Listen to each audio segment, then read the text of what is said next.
niyo ba na ang San Jose del Monte ang kauna-unahang syudad sa lalawigan ng Bulacan?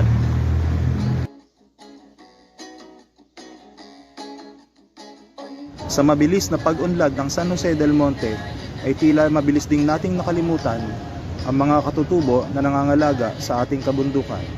Ito ay ang mga dumagat. Si Sir July. Sir July, mga ilan po ang populasyon doon sa ano? 300 na botante po. So hindi pa kasama po yung mga bata. Hindi pa po yun. So bali ang pinaka nagiging kabuhayan ba ng dumagat, mga pagtatanim po, gano'n? Ano yun? Uling pa eh. Uling. Tapos saan nyo po dinadala yung ano, yung mga produkto? Sa tungko din. So araw-araw po nagluluwas kayo mula dito hanggang tungko.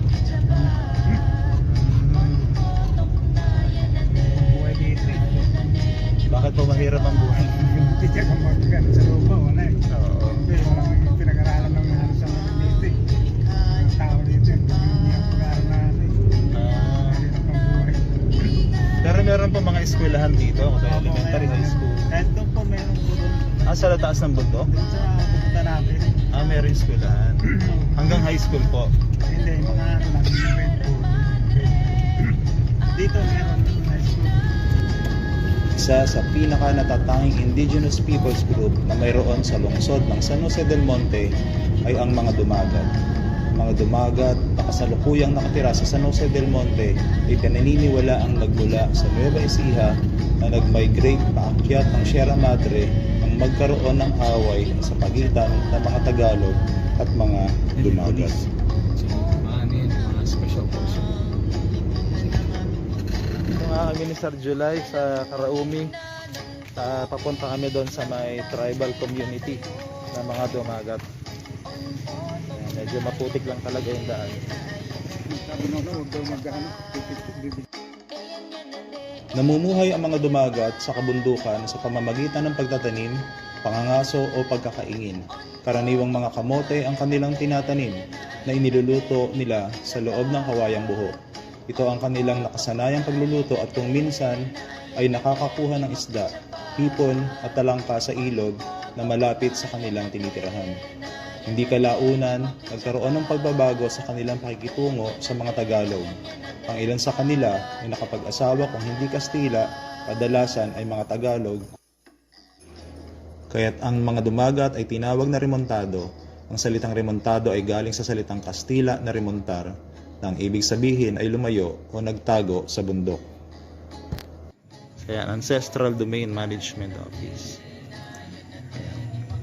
Ma'am, ano pong name niyo uli? Tribal Mayor Leticia Lasa.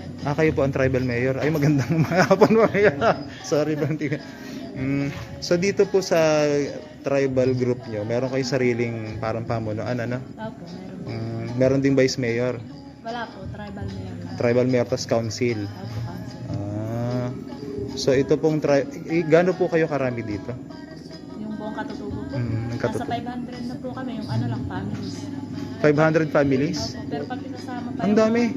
bata, 1,000 na. Kaya yung mga bobo, mga 300 yan, diba? 500 families, ang dami na. Dami yan dito.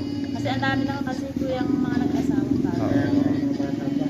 Tapos ang kabuhayan nyo po, Steak, yung barbecue. Barbecue steak. Tapos mga Kalaman. saging, Uli, di ba? gabi. pangapananim niyan, ano? Bihira na yun dito. Uli. Kasi yung uli na. Bawal na, no? Pero kamusta po yung edukasyon dito? Anong eskwelahan meron po dyan? Hanggang ano lang po, grade 6. Grade 6. Tapos pagkatapos ng grade 6. Yan lang po sa ano lakas. Dalawang elementary. Pero marami po bang tumutuloy? Ilang porsyento po ang nakakagraduate ng grade 6 tumutuloy ng high school? Marami naman po. Mas madalang po yung Okay. At least ano na, bukas na sa ano, no? Sa edukasyon. Importante po kasi yung edukasyon. Kaya. Oo. Hindi porke nasa tribo hihinto na lang, no?